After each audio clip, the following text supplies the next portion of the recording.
வணக்கம். Jet from Javadupatti புது power writer அப்படிங்கிற யூடியூப் சேனல் மூலமாக உங்களை மீண்டும் சந்திக்க ரொம்ப மற்ற மகிழ்ச்சி. அத்தோட எங்கள் சேனலை சப்ஸ்கிரைப் பண்ணுங்கள், பெல் பட்டன் அழுத்த மறந்துடாதீங்க. அத்தோட எல்லாத்துக்கும் ஷேர் பண்ணுங்கள். ஒரு 50 வருடங்களுக்கு முன்னால் எழுதிய ஒரு பாடல் மணிஃபா பாடியிருப்பாங்க. கள்ளக்குடி கொண்ட கருணாநிதி வாழ்கவே, மக்கள் உள்ள குடிகொண்ட உண்மை தலைவர் வாழ்கவே. இதான் உண்மையான ஒரு பாடல். இது ஒரு 50 வருடங்களுக்கு முன்னால் எழுதப்பட்டு மணிஃபாவா இசை முரசு இஸ்லாமிய பாடகர். அவர் அன்னைக்கு திமுக இருக்கிறாரு. அவர் திமுகவில் எம்எல்சியா இருந்தவர். பிறகு எம்எல்ஏவாக நிற்கப்பட்டு தோற்கடிக்கப்பட்டவர். மற்றபடி இசை முரசு, அவருடைய பெயர் இஸ்லாமிய பாடகர் இசை முரசு. அவருடைய பாடல்கள்லாம் இன்னைக்கு பட்டி தொட்டி எல்லாம் பரவி கொண்டிருக்கிறோம். ஒரு இஸ்லாமியர்களுடைய ஒரு கல்யாணம், மற்றபடி ஒரு விசேஷம், இஸ்லாமிய வீட்டுல விசேஷம்னா எது எப்படி இருக்க, முதல்ல மணிஃபா இசை முரசு, அவருடைய நாகூர் மணிஃபாவுடைய பாடல் கட்டாயமா இருக்கும். அதன் அடிப்படையில் அவர் அரசியல் பாடல்கள் நிறைய பாடியிருக்கிறார். அவர் கொண்ட கட்சியினுடைய பேர் திமுக, திராவிட முன்னேற்ற கழகத்துல கருணாநிதிக்கு நெருக்கமாகவும், மற்றபடி அவரை புகழ்ந்து ஏகப்பட்ட பாடல் பாடியிருக்கார். அதன் வரிசையில இந்த பாடல் கள்ளக்குடி கொண்ட கருணாநிதி வாழ்கவே, மக்கள் உள்ள குடி கொண்ட உண்மை தலைவன் வாழ்கவே, கள்ளக்குடி கொண்ட கருணாநிதி வாழ்க. இதான் பாடல். இந்த பாடலை 2021 பாமக அதிமுக கூட்டணியாக இருந்து போட்டியிட்ட அந்த காலத்துல ஒரு குறிப்பிட்ட நபர் அதை மாத்துறாரு. அதாவது எப்படி மாத்துறாருன்னா, கள்ளத்தடம் செய்யும் காதகன் கருணாநிதி, பல குடும்பங்களில் சீர்கெட்ட காரணம் கருணாநிதி, பொன்னான தமிழ்நாட்டை மண்ணோடு மண்ணாக்கி புதைத்திட்ட கருணாநிதி, அண்ணாவின் புகழுக்கு களங்கத்தை விளைவித்த கருணாகம் கருணாநிதி சொல்லிட்டு சண்டாளன் கருணாநிதி, பெரும் சதிகாரன் கருணாநிதி அப்படின்னு இந்த வார்த்தைகள் வருது. இது ஒரு 3 நாள் சரணமா வருது. அதுலயும் மணிஃபா பாடக்கூடிய பாடல் அப்படித்தான் பெரிய பாடல். இது என்ன ஒரு விஷயம் அப்படின்னா, எழுதிய பாடல் அவருக்கு வார்த்தைகள் மட்டும் சொந்தமானது. மணிஃபா எழுதியது திமுக ஆதரவாக எழுதி அவருக்கு சொந்தமானது.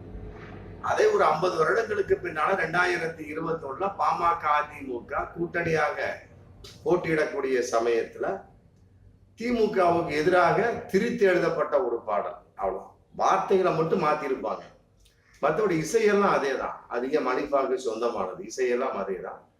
வார்த்தைகளை மட்டும் மாத்தி எழுதின வகையில இன்னைக்கு அதை சாட்டை முருகன் விக்கிரவாண்டி பிரச்சாரத்துல பாடுறாரு. யாரு? நாம் தமிழர் கட்சியினுடைய கட்சியில் இருக்கக்கூடியவர், முக்கிய பொறுப்புல இருக்கக்கூடியவர் சாட்டை முருகன், துரைமுருகன் அப்படிங்கிற ஒரு பேரு. அவர் பாடுறாரு. அது மிகப்பெரிய ஒரு தவறு என்ற வகையில இன்னைக்கு அவர் கைது செய்யப்பட்டு சட்டம் ஒழுங்கு சீர்குலைந்து விட்டது. அதன் அடிப்படையில் இன்னைக்கு கைது செய்யப்படக்கூடிய ஒரு சூழல். அதை சீமானிடம் ஒருங்கிணைப்பாளர், நாம் தமிழ் கட்சி சீமான்ட்ட ஒருங்கிணைப்பாளர் கேட்கக்கூடிய சமயத்துல எவனோ ஒருத்தவன் எழுதின பாடல், அதை இவர் ரிட்டன் பாடுறாரு. அவ்வளவுதான். எழுதுவனை விட்டு போட்டு எங்களையா பிடிக்கிறீங்க, இப்ப நான் கூட தான் பாடுவேன் அப்படின்னு போட்டு அவரும் பாடுறாரு, சீமானும் பாடுறாரு. கள்ளத்தனம் கொண்ட காதகன் கருணாநிதி, சண்டாளன் கருணாநிதி, பெரும் சதிகாரன் கருணாநிதி போட்டு அவரும் பாடுறார். பாடிய பாடல் என்பது வரிகள் பிளஸ் இசைங்கிற 2 பிரிவா பிரியும். இசை என்பது மணிஃபாவுக்கு சொந்தமானது. அது யாருக்கும் திருடி விட முடியாது. வார்த்தைகளை மாத்தி மாத்தி போடலாம். ஆமா, யாரு வேணாலும் பாடலாம். பட் அதன் அடிப்படையில இது அரசியல் பாடல். அவர் எழுதணும் அரசியல் பாடல், திமுக சார்ந்து. இவங்க அதை உள்டா அடிச்சு கருணாநிதிக்கு எதிராக பாமக அதிமுகவுக்கு ஆதரவாக எழுதப்பட்ட ஒரு பாடல். அதை 3 வருடங்களுக்கு பின்னால் இந்த விக்கிரவாண்டி இடைத்தேர்தல சாட்டை முருகன் பயன்படுத்துறார், துரைமுருகன். ஆமா, என்டிகே நாம் தமிழர் கட்சியினுடைய பொறுப்புல இருக்கக்கூடிய ஒரு முக்கிய பிரமுகர் சாட்டை துரைமுருகன். இப்ப அது மிகப்பெரிய பிரச்சனையா, எப்படி நீ குறிப்பிட்ட ஒரு விஷயத்தை எடுத்து மீண்டும் இயம்பலாம் அப்படிங்கிற கான்செப்ட். என்ன விஷயம் அப்படின்னா, அதுல சண்டாளன் கருணாநிதி அப்படின்னு ஒரு வார்த்தை வருது. சண்டாளன் அப்படிங்கிற ஒரு சாதி மதம், சாதியினுடைய ஒரு குறிப்பிட்ட சாதியினுடைய ஒரு பேச்சு. அப்ப சண்டாளன் கருணாநிதி அப்படின்னா யாரு? அவர் மதத்தை ஏன் இழிவுபடுத்துறீங்க? அவரை வைத்து மதத்தை இழிவுபடுத்துறீங்களா, மதத்தை வைத்து அவரை இழிவுபடுத்துறீங்களா அப்படிங்கிற இன்னைக்கு பிரச்சனை வந்து பயங்கரமா போயிட்டு இருக்கு.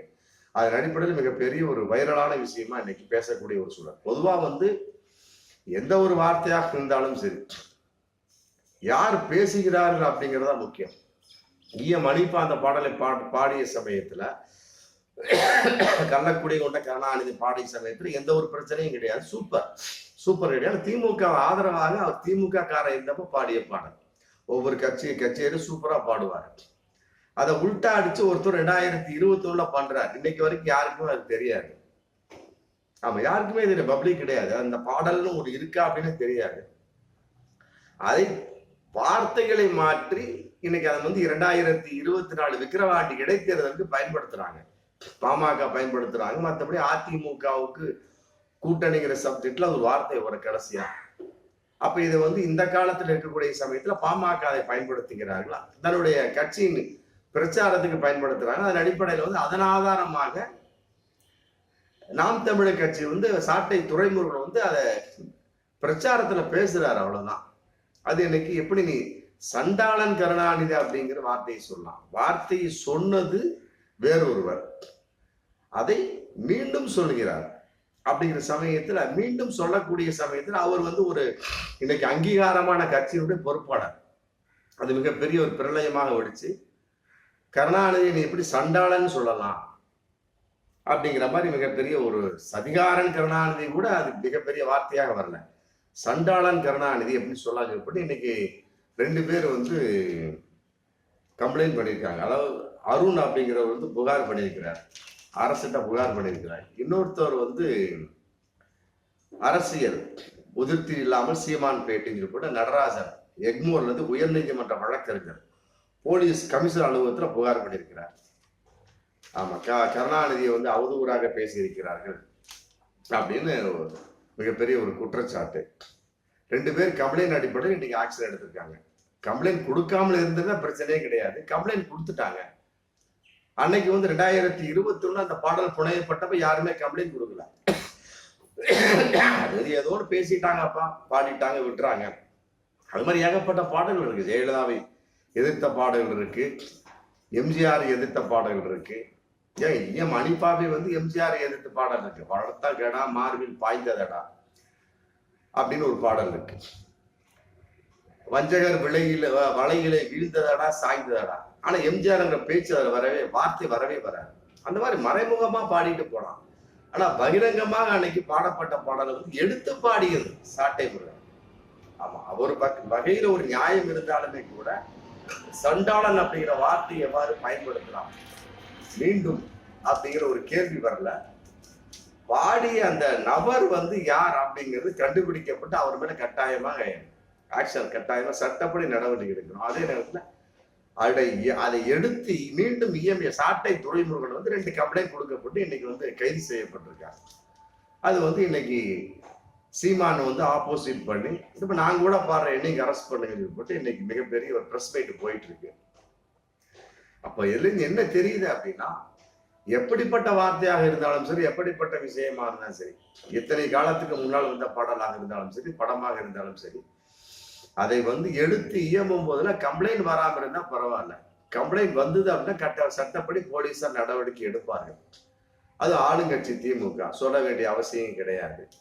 அதன் அடிப்படையில வந்து இன்னைக்கு வந்து துரைமுருகன் கைது செய்யப்பட்டிருந்தாலுமே கூட அந்த பாடலை யார் எழுதியவன் ஆரம்பத்தில் அவன் கைது செய்யப்பட வேண்டும். அதான் வந்து ஒரு நியாயமா இருக்கும். சாட்டை துரைமுருகன் கைது செய்யப்பட்டிருக்கலாம். அவர் 2வதாக இயம்பியது ஒரு பக்கம் இருந்தாலுமே சரி, அவர் பொறுப்புள்ள ஒரு மனிதராக நடந்து கொண்டாரா அப்படிங்கிறது மிகப்பெரிய ஒரு கேள்வி. ஏன்னு கேட்டா அவரு ஒரு கட்சியில பொறுப்புல இருக்காரு. ஒரு முக்கியமான 8.19% அங்கீகாரம் பெற்ற ஒரு கட்சி இன்னைக்கு வந்துருச்சு.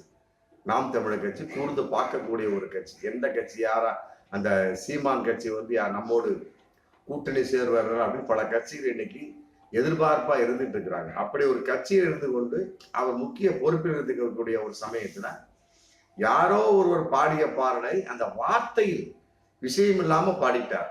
அதை கேட்கக்கூடிய சமயத்துல சாட்டை துரைமுருகனே ஒரு பதில் சொல்றார். சண்டாளன்னா வந்து இப்படிப்பட்ட ஒரு சாதி இருக்கும் அப்படின்னு எனக்கு தெரியல அப்படின்னு அப்பாவித்தனமா பதில் சொல்றார். அதான் வந்து இன்னைக்கு ஏற்றுக்கொள்ள முடியாது சொல்லப்பட்டு போலீசார் அவரை கைது பண்ணியிருக்கிறாங்க.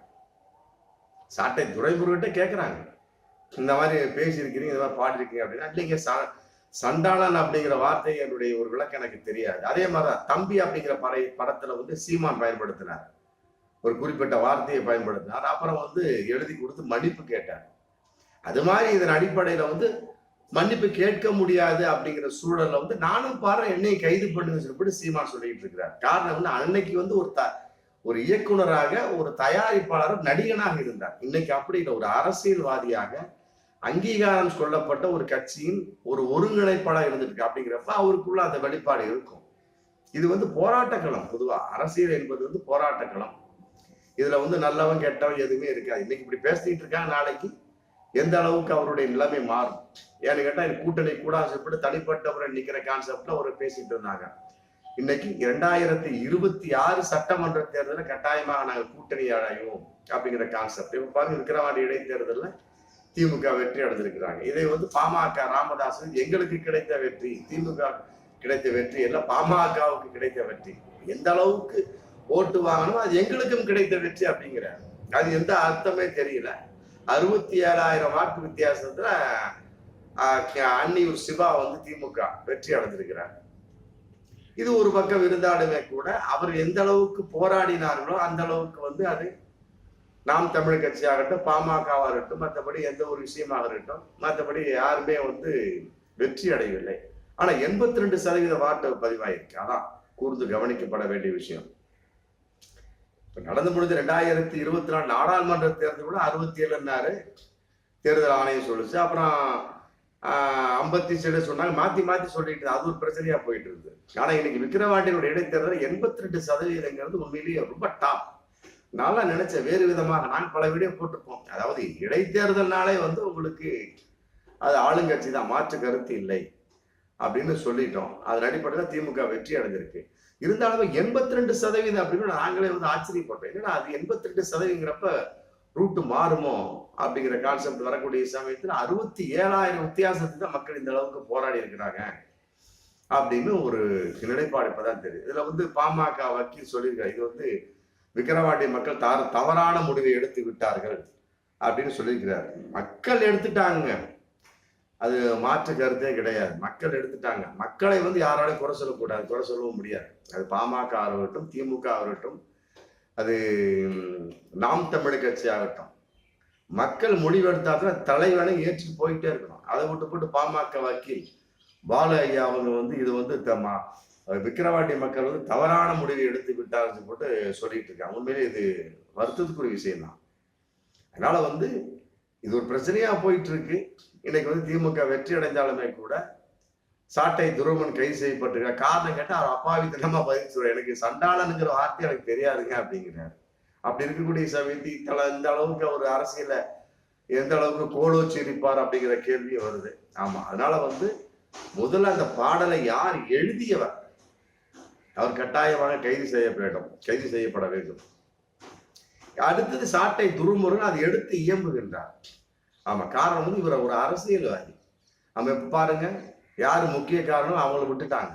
இன்னைக்கு அரசியல்வாதி வந்து கைது செய்திருக்காங்க. இதான் அரசியலுங்கிறது. அதனால வந்து யாராக இருந்தாலும் சரி, எந்த கட்சியை சேர்ந்தவர் இருந்தாலும் சரி, ஆமா, பாடுவதாக இருந்தாலும் சரி, வார்த்தையால் பேசுவதாக இருந்தாலும் சரி, மற்றபடி வெளிநாடாக்களை பதிவு செய்வதாக இருந்தாலும் சரி, இணையதளம் வாயிலாக எந்த ஒரு காரியத்தை செய்வதாக இருந்தாலும் சரி, பார்த்து கவனமாக செய்ய வேண்டும். இல்லை என்று சொன்னால் அரசியல் அப்படிங்கிற விஷயத்துல அது பழிவாங்கப்படுகிறதா, மற்றபடி வந்து பாவ விமோச்சனமாக செய்யப்படுகிறதா அப்படிங்கிறதெல்லாம் சொல்ல முடியாது. இன்றைய நிலைப்பாடு சாட்டை துரைமுருகன் திமுக அரசால், திராவிட மாடல் அரசால் கைது. காரணம் சண்டாளன். அப்படி காரணம் வந்து 2 கம்ப்ளைண்ட் இருக்குது. சும்மாலா திமுக அரசு எடுத்த உடனே அரசுக்கு ஒருத்தவர் அருண்குரு கம்ப்ளைண்ட் பண்ணியிருக்கிறார். மற்றபடி வந்து இன்னொருத்தர் வந்து நடராஜன் அப்படிங்கிற உயர்நீதிமன்ற வழக்கறிஞர் வந்து போலீஸ் அலுவலகத்தை கமிஷனரேட் புகார் கொடுத்திருக்கிறார். இதன் அடிப்படையில போயிட்டு இருக்க சமயத்துல கைது செய்யப்பட்டிருக்கிறார். மற்றபடி என்ன தூள்னாலும் சரி, அரசியல் அவ்வளவுதான். அதுல எந்த ஒரு மாற்று கருத்துமே கிடையாது. அதன் அடிப்படையில பார்க்கின்ற பொழுது யார் எவ்வாறு பேசுகிறார் என்பதையெல்லாம் விட அவர் என்ன பொறுப்பில் இருக்கிறார்கள் அப்படின்னு உணர்ந்து பேச வேண்டும், யாராக இருந்தாலும் அப்படிங்கிறது இது மூலமாக தெரியும். பார்ப்போம் மீண்டும் அடுத்த வீடியோ. நன்றி.